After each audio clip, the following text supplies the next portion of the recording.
course, Sara McMann, we have her back on the program, getting ready to do battle against Jessica Evil Eye coming up here. UFC Fight Night 88, end of May 29th in Las Vegas.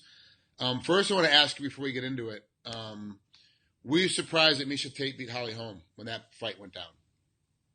I actually was. I thought that Holly's pretty good at keeping distance. I knew if it went to the ground, Holly would be in trouble. Like, I definitely would have bet on Miesha, but Holly did such a great job at keeping distance with Ronda, and I thought she would be able to do the same thing with Miesha, but I always believe that, come ground game, Miesha is far better than her.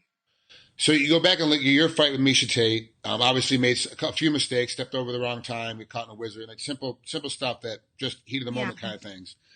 Then you see her fight Holly and the way that she wins.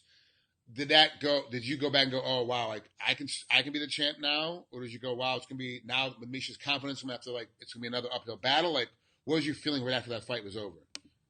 Okay, I would have done the same exact game plan against Holly, taken minimal damage, gotten in and, beat her on the ground. And so I felt like that even when Holly became champion.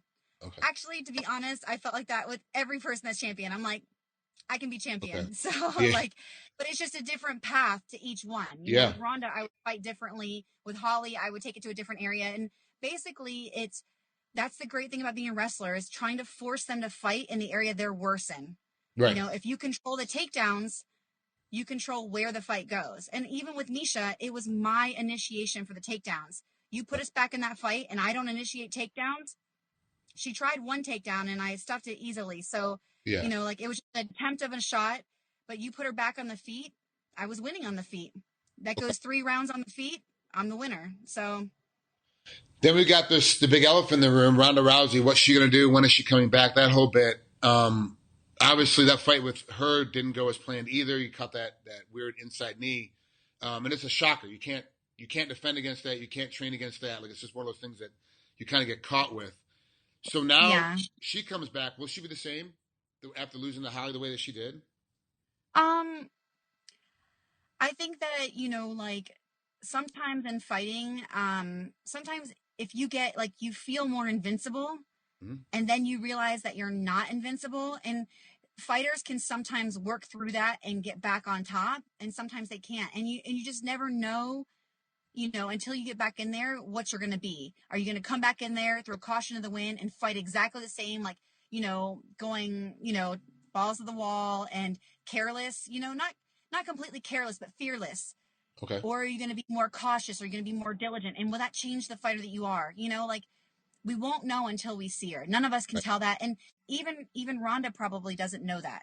She'll know it when she gets there, Yeah, and the thing is, she's going to look great on the mitt work. She's going to look great in the training videos. She look, because I always put those training videos out about her. She looked great in every aspect, but then once that cage door gets locked, it's a different game.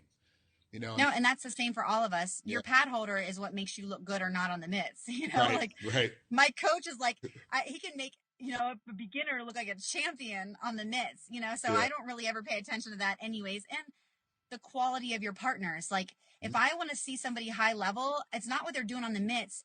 It's how they're reacting in the exchanges, like in sparring. And then when they roll, the scrambles they get in, that tells you high level. That tells you their series, Yeah. But just because you can go and hit one move, I mean, even a beginner can learn one move and catch somebody in one move. Right. It's the chains, the combinations, that shows the higher level. So you're on a 2-fight losing streak. So I got to ask you, how are you with your training partners right now? How's your reaction going on right now? I think about it the same way I do with wrestling. It doesn't matter. Like, if I'm so used to losing and recovering, and not letting it phase me. I mean, normally I get a 30-minute window to get my ass back in gear and, better be ready to win that next match and completely let it go. So, I'm a sore loser. I hate to lose. So I go home, lick my wounds. I don't even give myself, by the time I'm back from my trip, I'm like, okay, what do we need to do? How do I need to improve? I'm just very achievement oriented. I'm very goal focused. And so I learn what I need to learn from that fight, the mistakes I made, and then I let it go, Move on. Okay. So let's talk about Jessica Eye. It's not an easy matchup. She's a very formidable opponent for you, but how do you see this fight going? I think it will be a good fight. It'll be a tough fight. She likes to brawl, you know, like, and I think that my intelligence and how I take the fight is going to be, you know, what determines things, you know, because we're both tough. We both can hit, you know, things like that. But I think that the smarter, you know, more experienced, more disciplined fighter is going to be the one that wins. And so how hard is that to stay disciplined? Your game plan is only kind of working. Things aren't really going the way you thought they would be going. And then it's like, well, I got to stick with the game plan. I got to keep adjusting. How hard is that really when you're in that cage, like to make that split second decision to go, I can just throw caution to the wind and go the other way, or I can stick with the game plan that my coaches and I put together and know that's working a little bit now in the first, but come the end of the second, it's going to be working entirely. Like, how do you keep yourself in that game? Yeah. Well, with that, I still trust entirely my coaches. Okay. Like, I don't make those decisions because when you're in the heat of battle, you can feel things, and I give my coaches input in between rounds. You know, I tell them what I'm feeling and what, you know, I think is going on, but ultimately that's what your coach is there for. They get the bird's eye view. If they say, Sarah, stick with this, you know, I trust them, so I'm gonna do it. You know, like, that's what they're there for. Right. So I stick to whatever they tell me. If they tell me to midway, they say they know what my capabilities are, they know my strengths, and they say, okay, don't do that. Switch to this other move that we are, you know, like, adapt to this. I will follow them. You know, that's why they're my coaches. You need to have that in your life. And so you take all the game planning and all the thought process out of it and do pretty much as you're told. Even in the heat of the moment, you hear some commands, whatever, from the side, you'll react to it right away. Is there sometimes you feel like that you had a better decision process in your head than what your coaches are yelling at you? Because being able to see everything sometimes isn't as good as being right there in front of it. No, and that's why I give them input. So if they say, Sarah, you needed to clear your arm, I could say my glove was caught. You know, like, I give feedback, and so they can then say, oh, if your glove caught, then do this. You know, so like, Gotcha. I do make decisions on my own because I can feel it, but especially when it comes to like the striking or things like that, like, you need to trust your coaches. You know, like, you need to know that they have your best interest at heart and that they can see things in the fight that you can't. And it can't be even, you need to trust them so much that, like, sometimes I didn't even hear my coach. Like, if you would have asked me, I could have taken a lie detector test and said, I did not hear my coach say something, but they yell something out and I immediately executed it.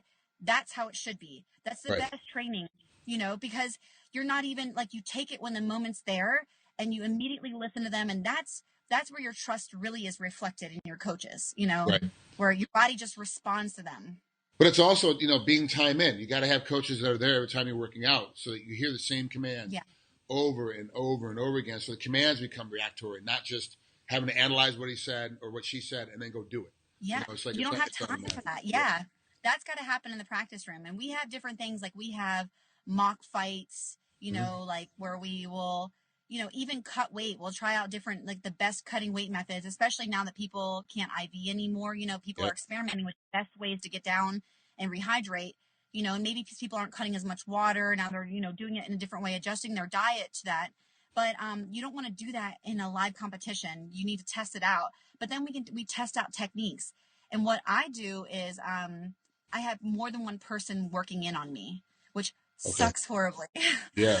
It's terrible. But I picked that up from wrestling. That's like, okay, in your fight, you will feel more tired than, than what you are now. It's very equivalent to feeling like two people are working in on you. So then when you are wearing someone down at the same rate as you're getting tired, you feel like you have more energy. It's like a little illusion, but I don't know, it helps me. Yeah, no. It's good for the mentality, I think. Plus, too, it also shows you, like, when I'm feeling this way, I still have more to go. When I feel this way, I'm in the bottom of my hole. I can't get up anymore. And all of a sudden you realize, they just put a new guy on me. Yes, I can get up. Yes, I can go more. Like, so it's like, and that person, like, the people in mine, they're chomping at the bit. Yeah. When they work it on me fresh, they're like, I'm gonna nail her, you know. I'm like, so I'm working to win. Like, when I'm doing these mock fights, it's almost 100%. It's like full live. Right. Like, Yeah. you know, we're all padded up. We're very smart about it and stuff like that. But they come in, they know that to help me the best, they have to try and take my head off, you know. So I'm working like like that person, I'm competing against them. I try to win everything. You know, everything is a source to win. And I get frustrated, and I'm like, afterwards, I'm like, you know, like not throwing a real tantrum, but I'm pissed off, you know, if I Yeah. didn't do the way I should have done. And I'm like, man, I keep missing this and stuff like that. Like, I'm a big baby about it. But I'm like, I'm always later messaging my partners. I'm like, thank you for pushing me. Thank you Yeah. for getting in my face. Thank you for showing me what I do wrong in here so I don't do it wrong out there, and making it as live as possible. And last question before I let you out of here. How's your daughter doing? She's so good. Yeah, she turned 7, and Yeah. she just gets freaking more awesome by the day. Like, everyone's like, oh, I like kids at this age, and I don't like them at this age, and I haven't found that age yet. So I'm It'll thinking be of being 14. You won't like her when she's 14. That's what's oh my going to God. happen. So I was the sweetest little kid, and then I hit puberty, and I was a monster. So Yeah. I'm actually, that's my biggest fear. Yeah. My teenage daughter, not any opponent. Is she still super girly? Because I know she's like super princessy and super dolly. Like, she's still that way, or she kind of adapted out of it a little bit? No, she's still super girly, but she's very tomboy in the gym. She'll climb ropes, she'll Okay. wrestle, I mean, like, she's always been very active athlete, and she'll run and immediately start climbing trees, and she'll play tag at recess with the boys, but Okay. then she just wants a princess dress, and I'm like, I don't know Okay. how it works, but yeah, Hey, that's what you she can. wants, so. Hey, you can be a princess and still wield an axe. You know, it's not a problem. Yeah. It's just how it goes. I kind of think that's what your daughter's going to be like. She'll be all She's a dressed up and badass. all dolled up and still whipping everybody's ass. So I said she's a badass princess. yeah, When that's she gets great. older, I'll tell her, you're a badass princess. Yeah, that's awesome.